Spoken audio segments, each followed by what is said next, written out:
चलिए, तो IB training के आज के सेशन में हमारी जो अकाउंट्स अप टू फाइनेंशियल की जो जर्नी है उसको एक स्टेप आगे लेके चलते हैं। अब तक क्या किया हमने सेशन में? तो सर हमने हमारी जो रेगुलर एंट्रीज है वो कंप्लीट कर ली है। आई होप वो सेशन आपने कंप्लीट कर लिया है। ठीक है सर, आज क्या करने वाला है? तो आज का जो सेशन है बहुत ज़्यादा इंपॉर्टेंट होगा। क्यों सर?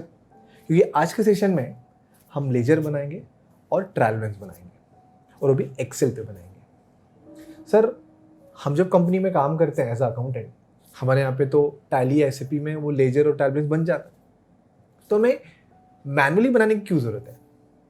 अगेन फंडामेंटल्स कि सर अकाउंटिंग सीखना अलग चीज़ होती है, सॉफ्टवेयर सीखना अलग चीज़ होता है। जैसे कि अगर आपको किसी ने इंटरव्यू में बोल दिया या पूछ लिया कि ट्रायल बैलेंस कैसे बनाया जाता है, तो आप क्या बोलेंगे?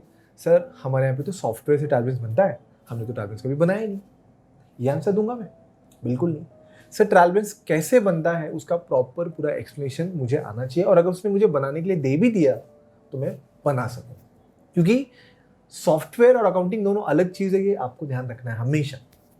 ठीक है, तो ये लेजर कैसे बनाया जाता है, ट्रायल बैलेंस कैसे बनाया जाता है, आपको ध्यान होगा हमने जो सेशन 2 जब डिस्कस किया है तो वहाँ पे एक हमने बुक कीपिंग का जो स्टेप डिस्कस किया था, वहाँ पे लेजर कैसे बनता है, टीबी कैसे बनता है, क्यों बनाया जाता है, मैंने पूरा एक्सप्लेन किया, वहाँ पे हमने डिस्कस किया। तो अब उसको प्रैक्टिकली यहाँ पे हमने जो केस स्टडी कंसिडर की है श्री कृष्णा फूड्स, उसके थ्रू हमें उसको अब एग्जीक्यूट यहाँ पे करना है। ठीक है, और वो एग्जीक्यूशन हम एक्सेल में करेंगे, जिससे होगा क्या कि जो एक्सेल के भी जो बहुत सारे फंक्शन फॉर्मूलाज हमें यहाँ पे क्लियर होते हुए चले जाएंगे, तो एक्सेल भी हमारा थोड़ा बहुत यहाँ पे एक सीखने के लिए मिल जाएगा। ठीक है, क्योंकि एक जब अकाउंटिंग की जो जर्नी स्टार्ट होती है किसी पर्सन की, तो मोस्ट ऑफ द केसेस में होता है कि उन्हें डायरेक्टली सॉफ्टवेयर पे बिठा दिया जाता है। टैली पे एंट्री करिए, एसएपी पे एंट्री करिए, ओरेकल, क्विक बुक, कोई भी सॉफ्टवेयर हो। अब सर वो एंट्री करने के बाद उसके आगे की जर्नी कैसे बढ़ रही है, कैसे लेजर बनाया जा रहा है, कैसे टीबी बन रहा है ना, वो उसको पता ही नहीं। अब कल को सिंपल तरीके से आपके मैनेजमेंट ने अगर ट्रायल बैलेंस एक्सपोर्ट किया टैली से, ठीक है, और आपको पूछा कि ये ट्रायल बैलेंस सही है कि नहीं बताओ, तो आप क्या बोलेंगे? सर टैली ने अगर जनरेट किया ना तो सही होगा। सर टैली एक सॉफ्टवेयर है और सॉफ्टवेयर इंजीनियर्स बनाते हैं, अकाउंटेंट नहीं बनाते हैं।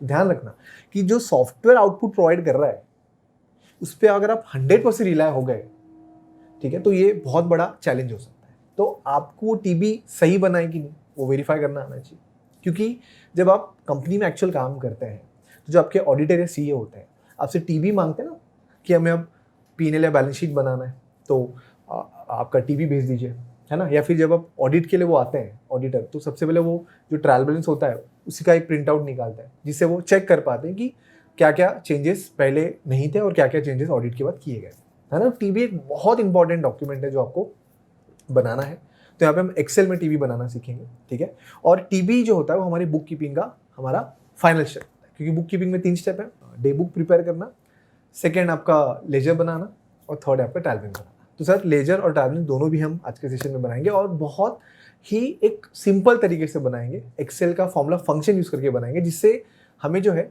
चीज़ें एकदम क्लैरिफाई हो पाएंगी।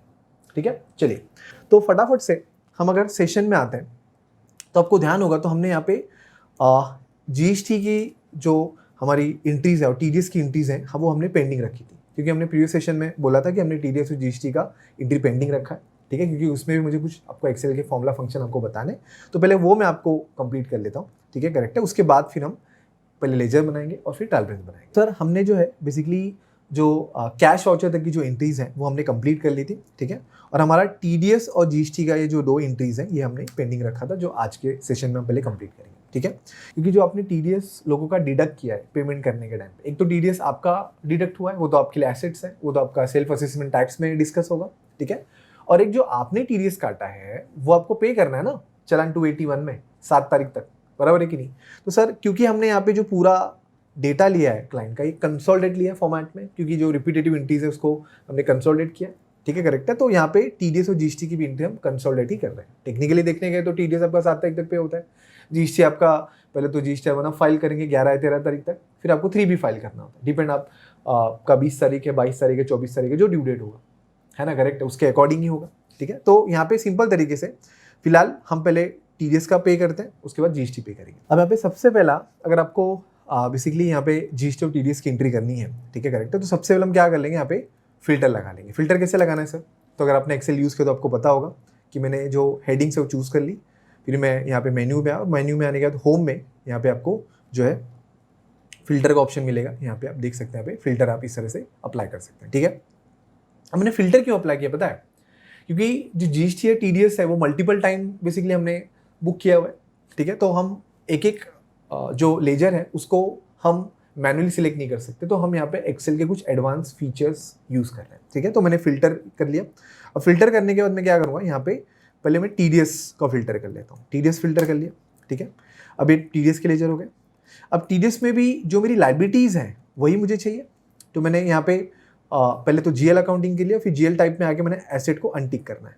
एसेट को अनटिक करना है क्योंकि जब मैं टीडीएस सर्च कर रहा हूँ तो मुझे एसेट और लाइबिलिटी दोनों के जो लेजर्स हैं वो रिफ्लेक्ट हो रहे हैं, बट मुझे एसेट वाले तो पे करने नहीं है, लाइबिलिटी वाले पे करने हैं। तो मैं यहाँ पे जीएल टाइप में आके लाइबिलिटी को जो है बेसिकली फिल्टर कर लूँगा। तो मेरी ये वाली लाइबिलिटी की बेसिकली लेजर है वो बेसिकली क्या हो गई, यहाँ पे फिल्टर हो गई। ठीक है, अब यहाँ पे अगर आपको ध्यान हो तो हमारी जो 192 की टीडीएस थी सैलरी वाली, वो तो हमने लगे हाथ वहीं पे कर दी थी, आपको याद होगा, देख सकते हैं यहाँ पे पेमेंट हो चुका है।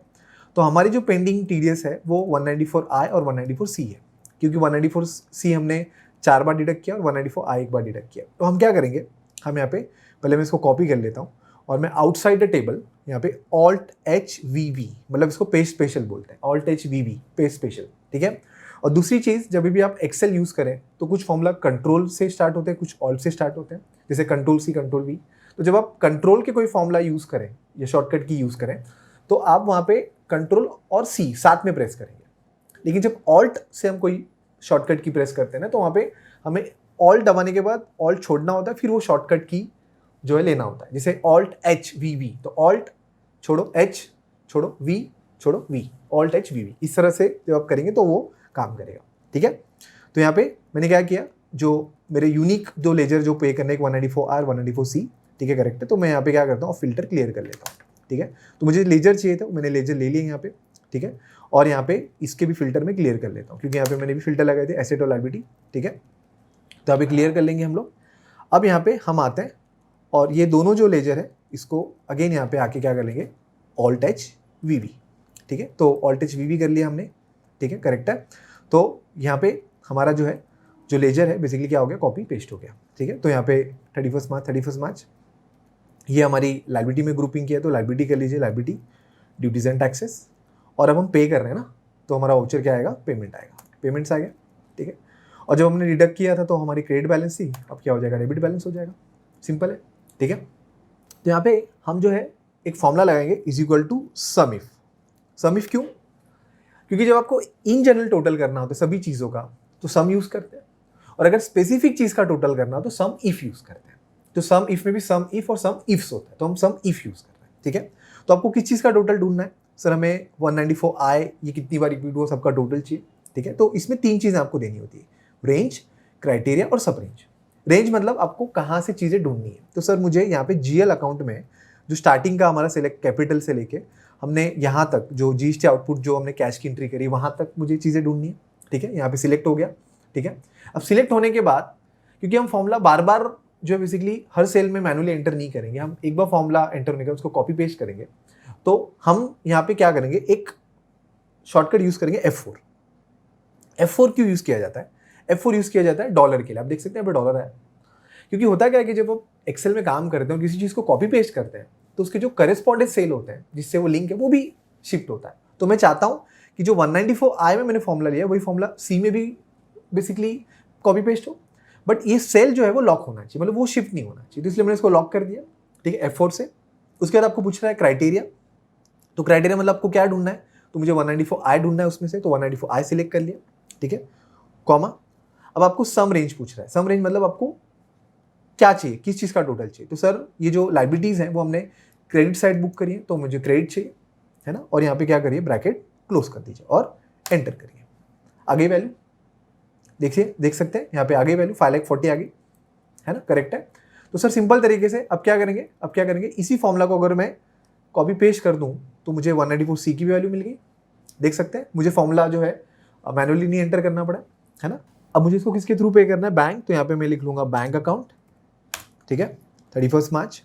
ये भी मेरी क्या है सर, ये भी मेरी ये मेरे एसेट है, ठीक है, और ये मेरे कैश एंड बैंक में है, ठीक है, वाउचर पेमेंट्स आएगा और ये क्रेडिट हो जाएगा, और यहाँ पे जो क्रेडिट में टोटल आएगा वो आएगा ये दोनों का टोटल 5,56,300, और सर यही मेरे बैंक से पे होना चाहिए, बराबर है, परफेक्ट है सर, यही पे है 5,56,300, परफेक्ट, कोई डाउट क्वेरी नहीं सर, क्लियर है। तो सर हमने टीडीएस पे किया थ्रू आउट द ईयर, जितना भी हमने टीडीएस काटा था उसकी एक कंसोलिडेटेड एंट्री हमने कर ली। टीडीएस टेक्निकली हमें ईयरली नहीं पे करना होता है, ठीक है, हमें हर मंथली 7 तारीख तक पे करना होता है, बट यहाँ पे हमने कंसोलिडेट जो वैल्यूज लिए हैं तो हमने यहाँ पे कंसोलिडेट एक पेमेंट की एंट्री करी है, साल में जितना भी इन्होंने टीडीएस क्लियर रखी है, ठीक है, हो गया। अब क्या करना है, इन्होंने साल में जितनी जीएसटी कलेक्ट करी है और जितना इनको जीएसटी चार्ज हुआ है, that is output and input, तो उसको एडजस्ट करके अब हमें जीएसटी का पेमेंट करना है, ठीक है, जो हम सीखते हैं जीएसटी में सेक्शन 49 पेमेंट ऑफ टैक्स में कि आपको आउटपुट के सामने इनपुट एडजस्ट करना, फिर रिमेनिंग होगा वही आपको बेसिकली क्या करना है, पे करना है। तो मैं क्या करता हूँ, सिंपल तरीके से यहाँ पे आता हूँ और यहाँ पे सबसे पहले मैंने आउटपुट जो है करेक्ट है उसको मैं फिल्टर लगा लेता हूँ। किसको फिल्टर लगा लेता हूँ, आउटपुट को। तो जितने आउटपुट वाले लेजर मिल जाएंगे तो CGST और SGST आउटपुट, ठीक है, तो ये मैं यहाँ पे पे स्पेशल ऑल्ट HVB, ठीक है, उसके बाद मुझे यहाँ पे CGST SGST 2.5 मिल जाएगा, ये एक आउटपुट है, ठीक है, क्योंकि हमारे अलग अलग रेट के हैं, और फिर एक मेरा IGST आउटपुट है, ठीक है, तो इसको भी मैं यहाँ पे जो है ऑल्ट HVB, तो मेरा आउटपुट के लेजर मिल जाएंगे, ठीक है। अब इसके बाद आपको इनपुट वाले लेजर भी लेना है, क्योंकि जब हम GST पे करते हैं तो आउटपुट माइनस इनपुट होता है ना, तो सर इनपुट भी ले लीजिए। तो इनपुट में दो ही है मेरा, CGST और SGST इनपुट, कॉमन लेजर है मेरा, ठीक है, इसमें मैंने रेट वाइज मेंटेन नहीं किया, ठीक है। तो यहाँ पे अगर आपको पे स्पेशल करना है तो ऑल्ट HVB, ठीक है। अब यहाँ पे क्या करूँगा, मैं इसको फिल्टर क्लियर कर लूँगा। फिल्टर क्लियर करने के बाद यहाँ पे अब ये जो वैल्यूज़ हैं करेक्ट है, इसको हम क्या करेंगे, यहाँ पे स्पेशल कर देंगे, तो ऑल्ट HVB पे स्पेशल हो गया, डेट आप 31 मार्च रखिए, ठीक है। तो सबसे पहले हमें क्या करना होता है, सबसे पहले हमें एग्जैक्टली लायबिलिटी फाइंड आउट करने की, मुझे कितना GST पे करने के लिए आ रहा है वो मुझे फाइंड आउट करना पड़ेगा। तो कैसे होगा, आउटपुट में से इनपुट माइनस करना पड़ेगा। तो जितने मेरे आउटपुट हैं और जितने मेरे इनपुट हैं सभी को मैंने लायबिलिटी में ही बुक किया है, ड्यूटीज एंड टैक्सेस में। तो यहाँ पे हमने इसी को क्या कर लिया, यहाँ पे कॉपी पेस्ट कर लिया, ठीक है, करेक्ट है।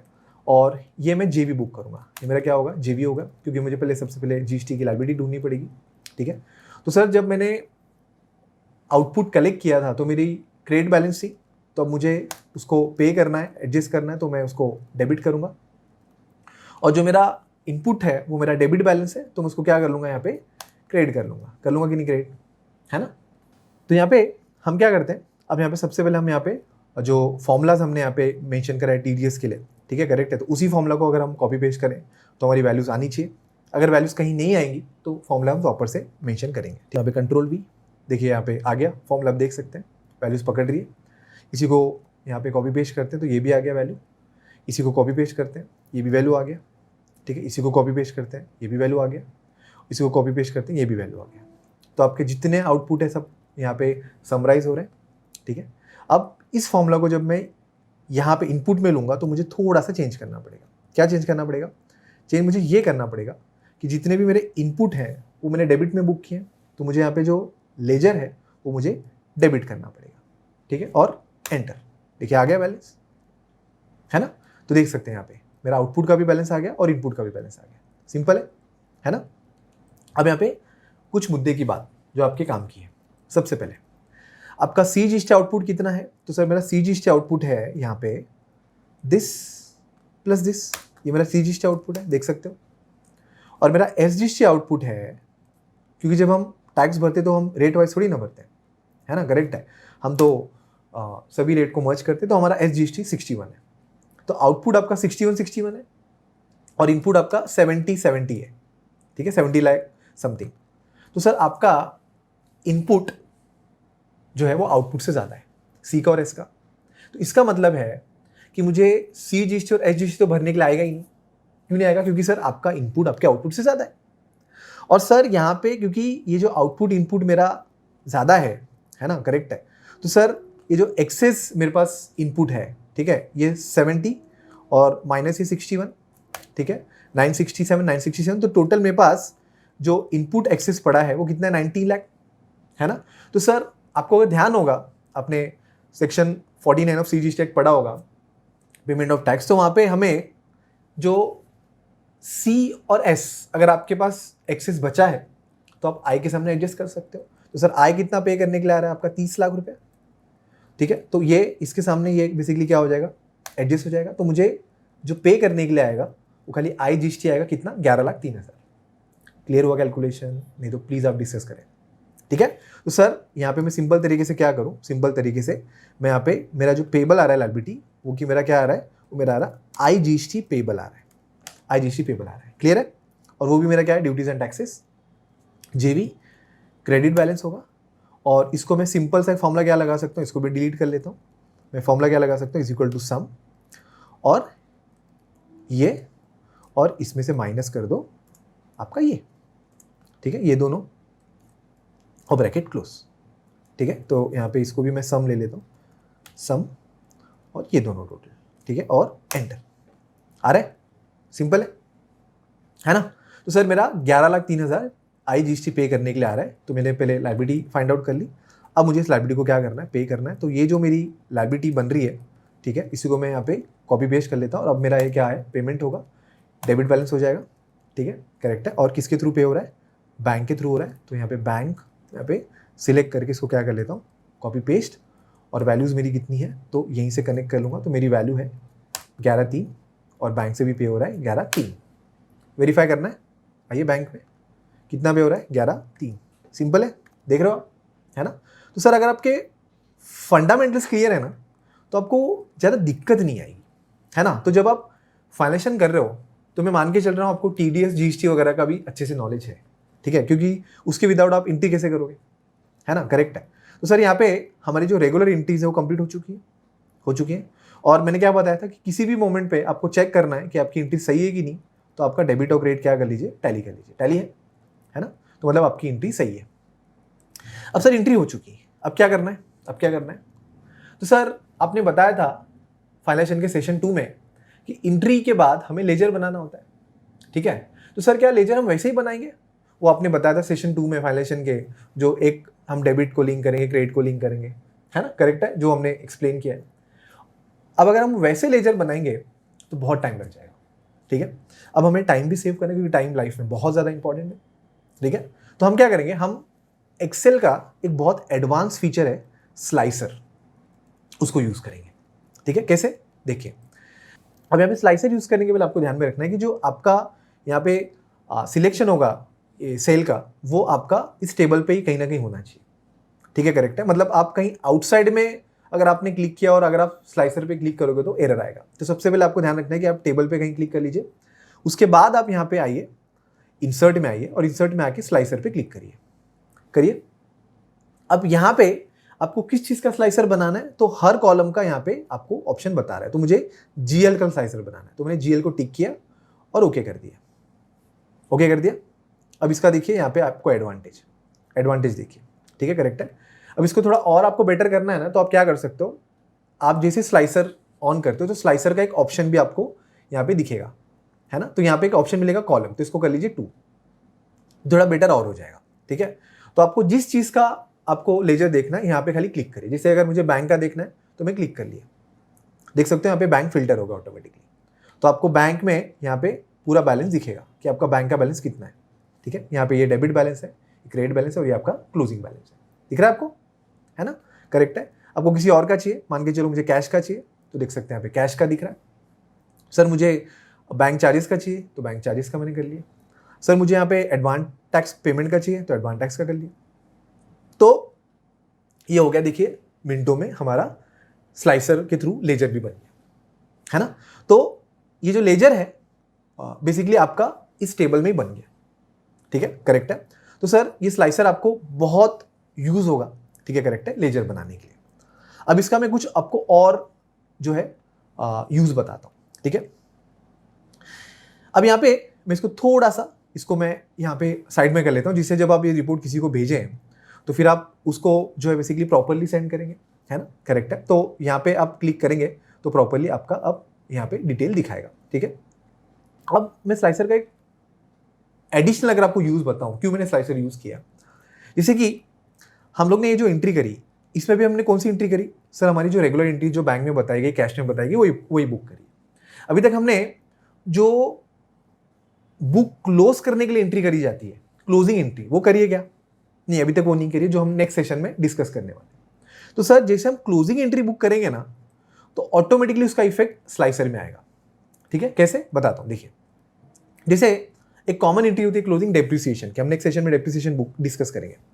अब यहाँ पे आपको ध्यान दीजिए, डेप्रिसिएशन का आपको लेजर नहीं दिख रहा है, डेप्रिसिएशन का लेजर नहीं दिख रहा है, ये अल्फाबेट वाइज है, तो सी डी, ठीक है, और यहाँ पे इलेक्ट्रिसिटी आ गई, ठीक है, डेप्रिसिएशन दिख रहा है नहीं। अब जैसे मैं नेक्स्ट सेशन में डेप्रिसिएशन की एंट्री करूंगा, मान के चलो मैंने बुक किया यहाँ पे डेप्रिसिएशन एक्सपेंस, ठीक है, आपने डेप्रिसिएशन एक्सपेंस बुक किया, ठीक है। अब मैंने एंट्री जैसे करी, तो क्या मुझे वापस से स्लाइसर अप्लाई करना पड़ेगा? बिल्कुल नहीं। अब देख सकते हो डेप्रिसिएशन ऑटोमेटिकली यहाँ पे क्या हो गया, अपडेट हो गया, है ना। तो ये बहुत बेस्ट एडवांटेज है स्लाइसर का, कि आपका एंट्री करते जाओ, लेजर आपका बनता चला जाएगा। क्लियर हो गया आपको यूज स्लाइसर का, आपको लेजर कैसे बनाना क्लियर हो गया। तो सर हमारा यहाँ पे झटपट एक लेजर भी रेडी हो गया। तो आपको यहाँ पे लेजर, अगर आपको किसी को भेजना है तो आप बेसिकली स्लाइसर के थ्रू यहाँ पे बना के लेजर भी भेज सकते हैं। क्लियर है? कोई डाउट, दिक्कत नहीं सर। तो लेजर बनाने के बाद अब मेरा नेक्स्ट इंपॉर्टेंट काम है ट्रायल बैलेंस बनाना, क्योंकि टीबी ही वो डॉक्यूमेंट है सर जो हमारे सीए को हमें देना होता है, हमारे ऑडिटर को देना होता है, और भी फाइनल टीबी देना होता है। आज हम टीबी फाइनल नहीं कर रहे, हम हमारा जो टीबी बना रहे हैं पहले, ठीक है। टीबी को फाइनल कैसे किया जाता है? हमारी क्लोजिंग एंट्री जो हम रिकॉर्ड करते हैं। तो यहाँ पे सबसे पहले मैं पूरा ये रेंज सिलेक्ट कर लूंगा, जो ये रेंज है, ठीक है, रेंज सिलेक्ट कर लिया। रेंज सिलेक्ट करने के बाद इंसर्ट में आना है, इंसर्ट में पाइवोट, और पाइवोट में फ्रॉम टेबल एंड रेंज, ठीक है। यहाँ पे कौन से डेटा से आपको जो है पूरा जो वैल्यूज है कलेक्ट करनी है, तो टेबल 1 जो हमारा हमने ये बनाया हुआ है, न्यू वर्कशीट, ठीक है।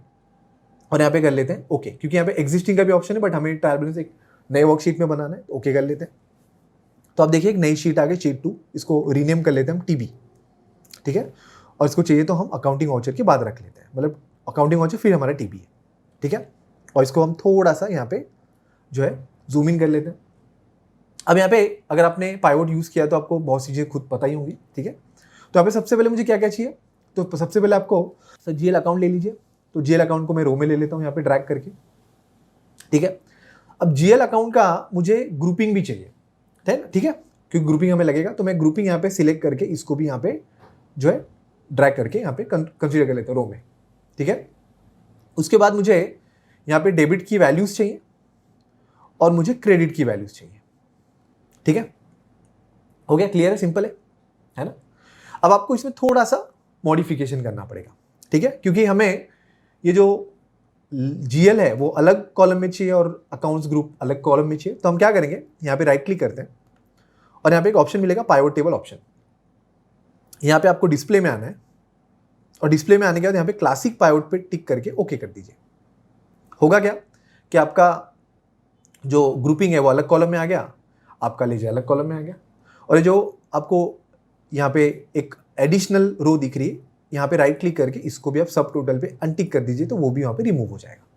तो देख सकते हैं यहाँ पे जेल अलग आ गया, अकाउंट्स ग्रुप अलग आ गया, और यहाँ पे आपको डेबिट के बैलेंस डेबिट में आ गए, क्रेडिट के बैलेंस क्रेडिट में आ गए, ठीक है, करेक्ट है।